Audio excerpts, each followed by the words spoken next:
दोस्तों नमस्कार, आप देख रहे हैं सत्य हुंकार में आपके साथ सत्यपाल। एक बार सुन लीजिए, ध्यान लगाकर सुन लीजिए कि खान सर ने क्या कहा है। ये जनरेशन जो आज अपने मुखिया के खिलाफ आवाज नहीं उठाता, आज का जनरेशन, इसके सामने एक नॉर्मल 2 कौड़ी का ठेकेदार घटिया मसाला डाल के नालियां बना देता है जिसका ढक्कन टूट जाता है। ये उसके खिलाफ आवाज न उठाने वाली जनरेशन गांधी पे आवाज उठाती है, जो गुलामी में महारानी से लड़ गया था। अब अगर थोड़ी सच सुनने की हिम्मत हो तो वीडियो को पूरा देख लीजिए।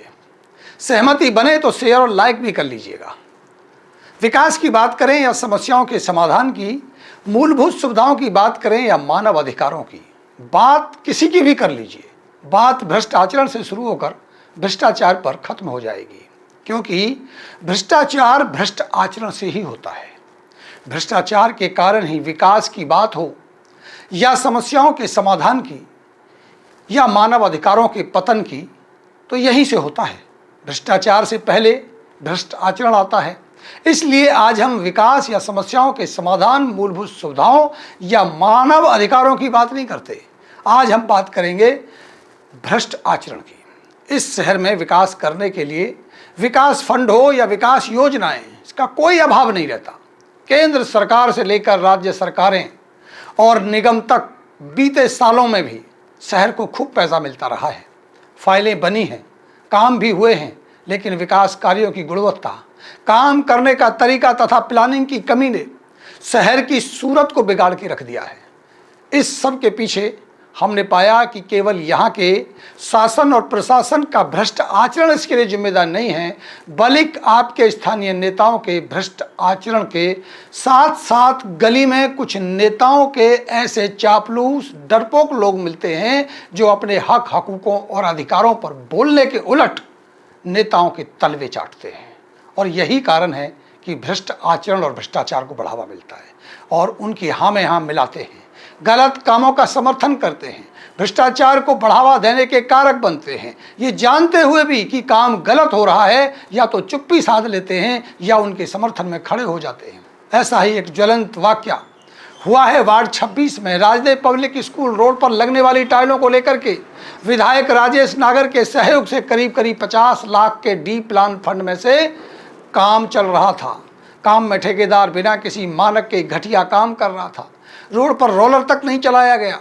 मलबे में रेता डाल करके कमजोर टाइलें लगाने का सिलसिला लगातार जारी था। विपक्ष के नेता, निगम का चुनाव लड़ चुके कंचन मिश्रा तथा हमने चल रहे घटिया काम पर सवाल खड़े किए। ठेकेदार से काम सही करने की अपील की तो ठेकेदार ने निगम सदस्य लाल मिश्रा का नाम लेकर कहा कि वो काम से संतुष्ट हैं, मैं तो ऐसे ही करूंगा, अरे जो करना है कर लो। तत्पश्चात अधिकारियों को शिकायत की गई तथा काम सही, गुणवत्ता तथा निर्धारित मानक के साथ करने का निवेदन किया गया।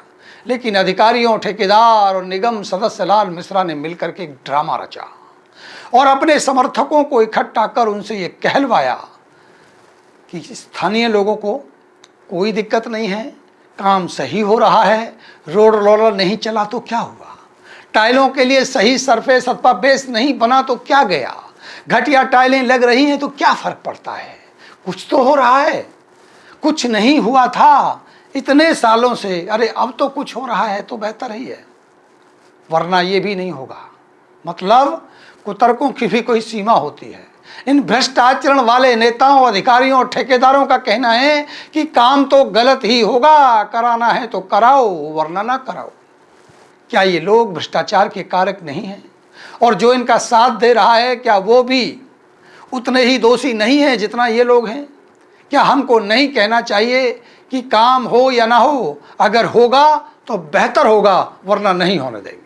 हमें गंदगी का पानी निकासी के लिए नाली चाहिए, क्यों नहीं बनाई जा रही भाई? हमें सीवर लाइन चालू चाहिए, क्यों नहीं चालू हो रही? 20 साल गुजर गए, क्या दिया है आपने?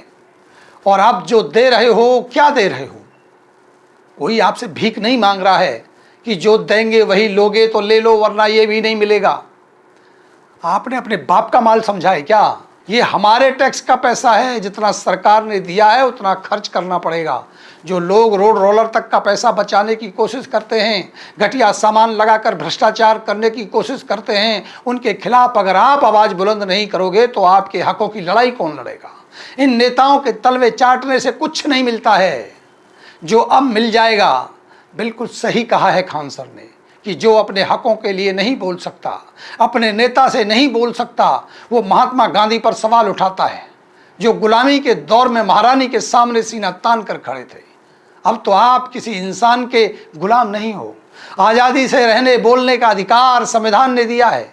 इस अपनी डरपोक और चापलूसी परस्त मानसिकता से आज़ाद हो जाओ, अपने हकों को लेना सीखो और भ्रष्ट आचरण वाले भ्रष्टाचारियों के खिलाफ बोलने की हिम्मत करो।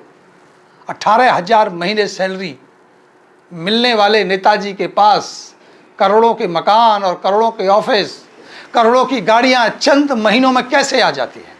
और आपको एक सही गुणवत्ता वाला, जिस पर रोड रोलर ही चला हो, रोड नहीं मिल सकता। जब हमने विरोध किया तब रोड रोलर चलने का पैसा और नियम कहां से आ गए? क्यों रोड रोलर चलने लगा? फिर क्यों अधिकारियों ने ये मान लिया कि काम गलत हो रहा था, अब ठीक करेंगे? जो हमें वहां जाकर आपके लिए बोलना पड़ा, वो आपने खुद अपने लिए क्यों नहीं बोला? क्या आप इतना भी नहीं जानते कि कोई भी रोड बिना रोड रोलर के नहीं बनती है? अगर बने तो समझो कि घपला है। जो ठेकेदार और नेता मिलकर के रोड पर रोड रोलर तक नहीं चला सकते, वो भला सही गुणवत्ता वाली टाइल कैसे लगा सकते हैं? जब कोई डर भय ही नहीं होगा तो उसे भ्रष्टाचार न करने का ब्रह्म ज्ञान कहां से आएगा? पिछले 25-30 सालों से शहर का यही हाल है। पैसा आता है, काम होता है, सही गुणवत्ता, सही प्लानिंग न होने के कारण चंद महीनों में ही सब बर्बाद हो जाता है। बनी बनाई टाइलें नीचे धंस जाती हैं, बैठ जाती हैं, गड्ढे हो जाते हैं। नेताओं की जेब भरती है, राजनीति होती है। गली गली चमचे पतीलियों को खाली करने का काम करते हैं। जिनका जमीर मर गया है वो इन भ्रष्ट नेताओं के तलवे चाटते हैं। डरपोक मौका परस्त लोग समाज का आईना बनने की कोशिश करते हैं। ऐसे भ्रष्ट आचरण से कभी ना इनका भला होगा, ना समाज का भला हो सकता है। हमारा प्रयास लगातार जारी रहेगा। भ्रष्ट नेताओं और अधिकारियों और ठेकेदारों के खिलाफ ये मुहिम और तेज करेंगे। बस आपका साथ चाहिए और देखते रहिए सत्य हुंकार। नमस्कार।